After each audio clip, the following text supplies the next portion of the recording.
Bonjour à tous mesdames et messieurs, écoutez on se retrouve pour le top 2024.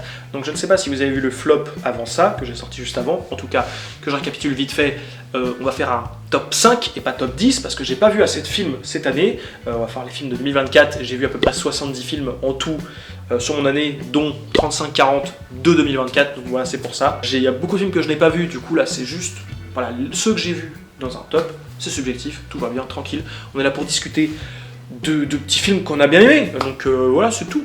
Donc on va pouvoir commencer directement, bam, dans l'art. Le retour de mon petit carnet, voilà, je vais checker, ok, on va pouvoir commencer les mecs, avec donc la 5e place de ce top 2024. Durant leur règne, les humains étaient capables de faire de grandes choses. Ils pouvaient voler comme les aigles. Ils pouvaient se parler par-delà les océans.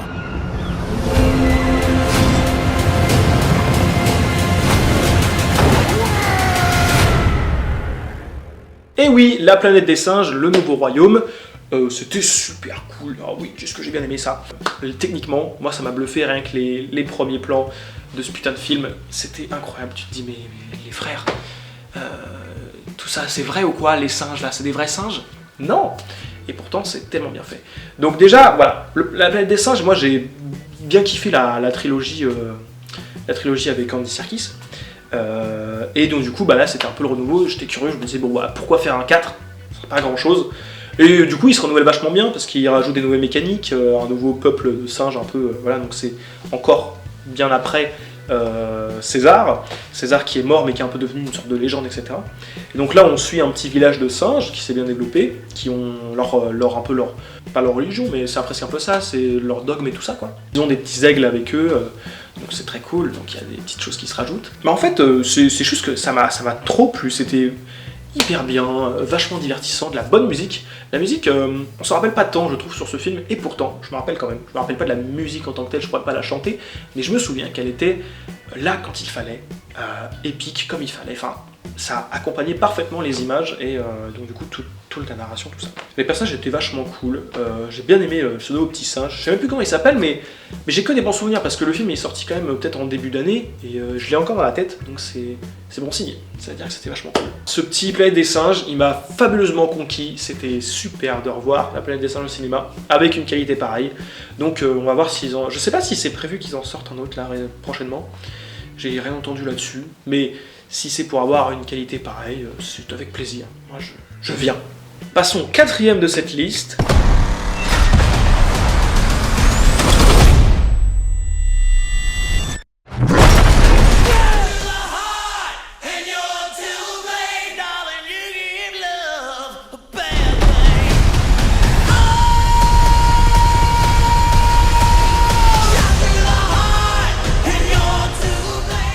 The Fall Guy.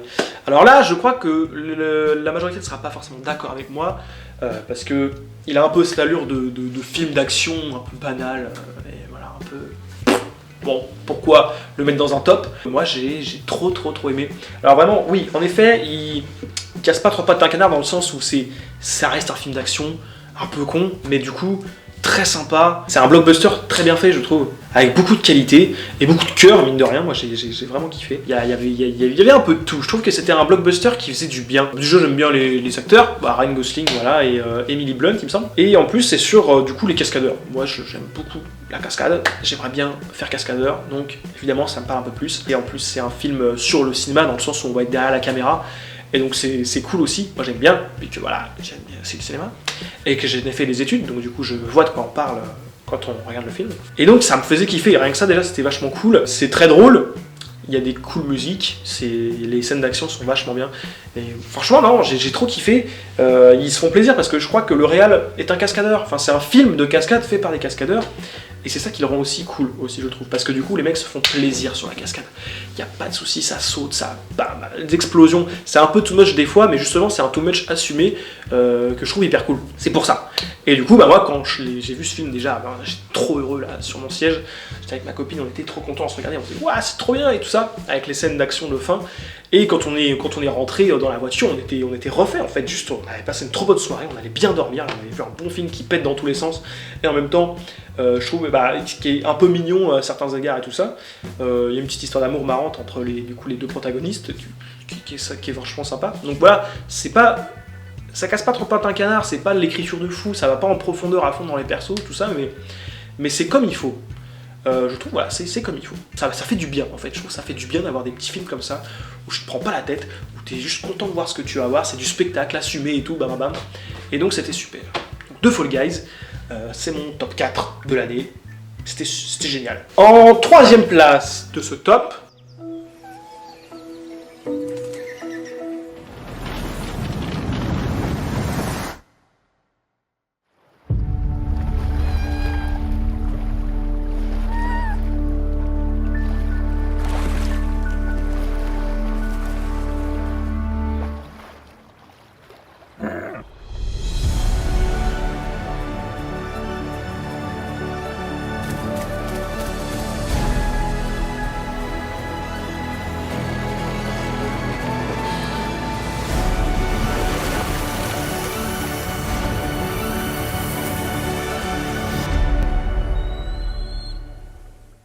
Flo, j'en ai parlé la semaine dernière dans mon petit top de décembre, je viens de le rattraper, et du coup, bah, oh là là, qu'est-ce que c'était bien. Flo, c'est l'histoire d'un petit chat qui se balade tranquillement, et d'un coup, hop hop hop, il y a une montée des eaux, mais genre gargantuesque, qui va carrément submerger absolument toute la planète. Donc en gros, ça va être juste de l'eau. C'est un film muet, on apprend à vivre avec ce petit chat, enfin on le suit. Il va réussir à s'en sortir alors que l'eau monte continuellement. Il arrive sur un bateau, etc. Et on se rend compte en fait aussi que l'homme n'est plus présent. On ne sait pas où il est passé, il est mort, je sais pas. Mais en tout cas, il y a plein de traces de l'homme, mais sans les hommes. Et du coup, le chat, il va arriver sur un petit bateau avec un capybara. Et au fur et à mesure, des animaux vont rejoindre le bateau. Il va se passer une petite aventure. Et du coup, ça va être un peu cette petite arche de Noé. Et ça va être très très sympa. C'est trop bien. Parce que je l'ai dit dans ma critique du mois dernier, donc si vous l'avez déjà vu, excusez-moi, je vais faire une petite redite. Mais ce qui est trop bien, c'est que ça fait très réaliste. Les petits animaux, ils sont très réels, ils sont pas cartoon comme des bêtes par exemple, quelque chose comme ça. C'est dans le sens où ils parlent pas, c'est des animaux. Et pourtant, du coup, on arrive à apercevoir une personnalité, des intentions derrière et tout ça. Et donc ça, c'est génial. C'est du coup, on comprend qui ils sont, alors que c'est des animaux. Et en plus, ils sont réalistes, quoi. C'est trop bien fait. Et du coup, c'est vraiment mignon comme petit film. On suit tous ces petits animaux, ils sont adorables. Il se passe plein de petites choses. C'est une petite balade, en fait, dans un monde qui commence à être foutu en l'air à cause de l'eau qui monte. Et il y a vraiment un truc vachement cool là-dedans aussi, parce que du coup, vu qu'il n'y a plus les hommes, il y a un côté mystérieux, un peu mystique à ce qui se passe, et que j'aime beaucoup. C'est un peu un monde perdu, un monde fantôme, où il y a du coup que quelques animaux qui sont encore là et qui vivent dedans.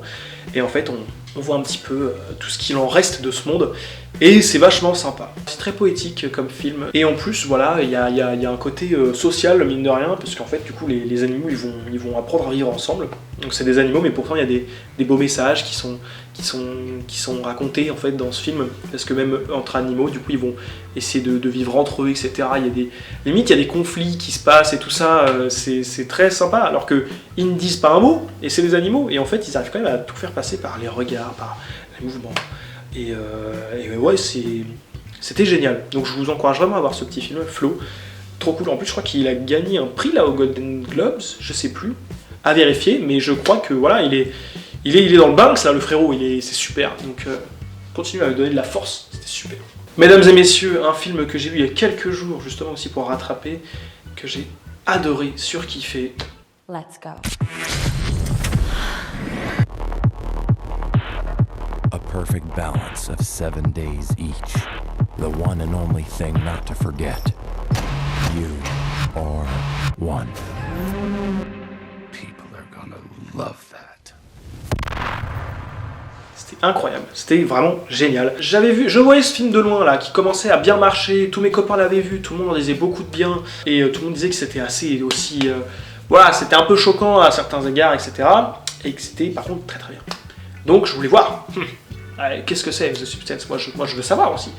Donc hop là, je me mets ce petit film. Choqué, subjugué, mais en bien, en mal, parce que évidemment choqué, parce que c'est en effet assez gore et c'est des fois très dur à regarder, mais en même temps c'est très très bien. Moi j'ai vraiment apprécié de une le message, la mise en scène qui je trouve est assez originale à plein d'égards, du coup qui essaie vraiment de faire différemment.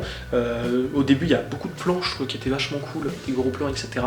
Des plans larges sur par exemple l'appartement, enfin je trouve qu'il y a une identité déjà qui se dégage dès les premiers plans. Donc déjà il y a ça, et l'histoire est très sympa. Du coup, ce qui s'entremêle avec le message et donc l'histoire est vraiment cool, l'idée est folle et géniale, et oh là là, il faut s'accrocher, hein. Mais en même temps, c'est vraiment trop cool. J'avais fini le film, le soir même j'avais envie de le revoir quasiment, tellement il m'avait marqué. C'est un film qui marque, en bien parce que c'est vraiment très très bien, mais évidemment c'est des images qui est ouf. Moi qui suis peu douillet en général sur les films, je peux regarder les trucs gore et tout ça, ça me pose pas de problème. Mais alors là, je me suis surpris pour les premières fois à fermer les yeux, à faire des trucs comme ça. Tellement il y avait des trucs. Mollo lastico les gars, putain.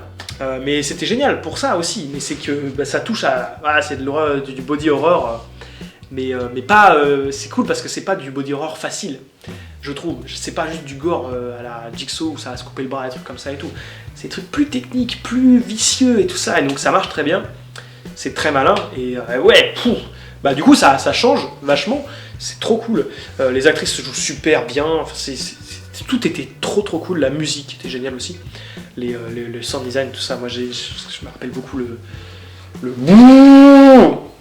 ça c'était trop bien, ça, des fois que ça alors je l'ai pas vu au cinéma moi, des amis à moi m'ont dit qu'au cinéma justement ça tabassait, justement parce que le son était quelque chose de très présent, omniprésent, et du coup dans le cinéma ça devait ça t'enfermait dans ta bulle, semble-t-il. Alors moi je l'ai vu sur ma télé, j'ai trouvé en streaming, désolé mais ce qui était plus au cinéma à ce moment-là, déjà j'ai mis fort le son quand même, donc j'étais quand même dans une petite bulle, mais au cinéma ça devait être quelque chose et j'aurais bien aimé le voir au cinéma, ça c'est clair. Mais ouais, donc tout est là pour te foutre mal à l'aise, et en même temps, enfin c'est trop bien fait, moi ça m'a vraiment marqué, tout est là, c'était vraiment trop cool. Même la fin, j'ai cru comprendre que certains, la fin divisait un petit peu. Moi je trouve très bien la fin. Je la trouve logique. Alors en effet, elle part un peu en couille, mais en fait c'est logique avec le truc. Elle dénote un peu, et en même temps non, voilà, comme je vous dis, c'est logique.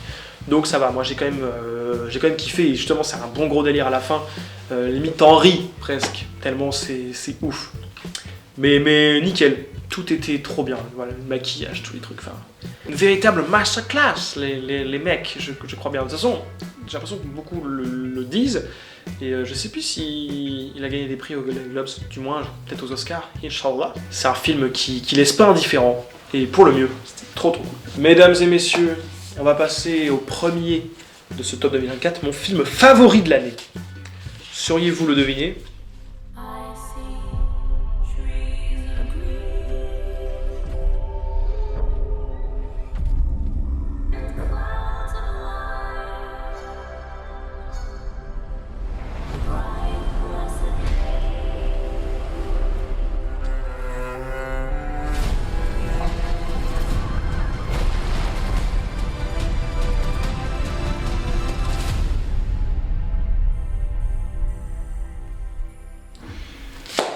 Le robot sauvage. Oui, mesdames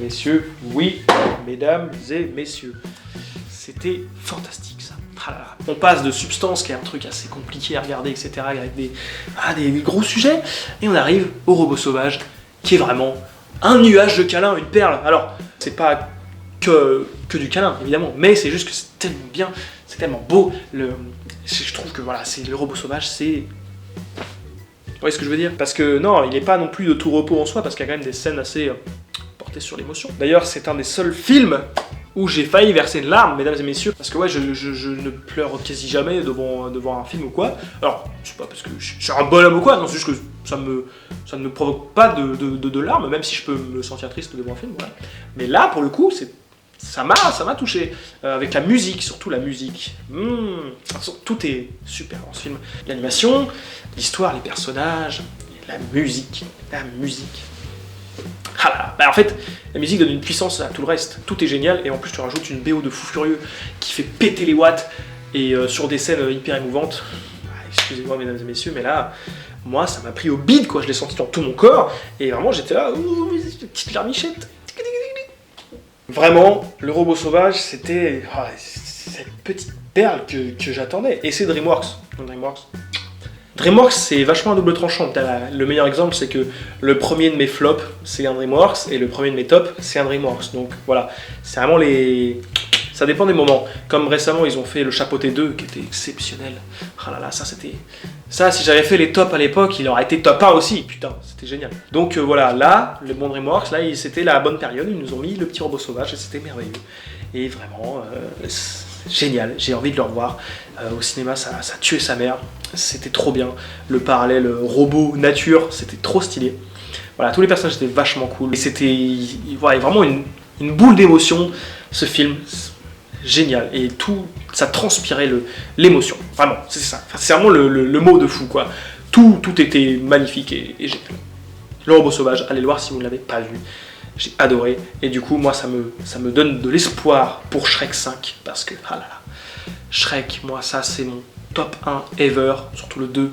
Alors, Shrek 5, s'ils font de la merde avec ça, ça va chier, mais vraiment. Donc voilà, donc s'ils nous font un robot sauvage ou un Chapeauté 2 avec Shrek 5, ça sera le plus beau jour de ma vie, ok? Donc, on espère. Mais en tout cas, voilà. Pour mon top 5 2024, que des films fabuleux. Il y en avait d'autres, hein. Il y avait d'autres films que j'ai bien aimés. Il y avait Vice Versa 2 d'ailleurs, qui est là, que j'aurais pu mettre. Voilà, en tout cas j'espère que ça vous a plu. Mettez aussi vos tops à vous dans les commentaires. Dites-moi si vous êtes d'accord ou non. J'imagine qu'il y aura forcément des avis divergents, donc c'est ça qui est intéressant, on peut en débattre. Merci d'avoir regardé ces petites vidéos, je suis très content. Voilà, c'est le premier top et flop que je fais sur ma chaîne YouTube, c'est quand même fou les gars. Et on va continuer de faire des petites vidéos sympas à l'avenir pour l'année 2025. Et puis bonne année. Merci à tous, à la prochaine. Gros bisous, etc. Passez de bonnes galettes des rois.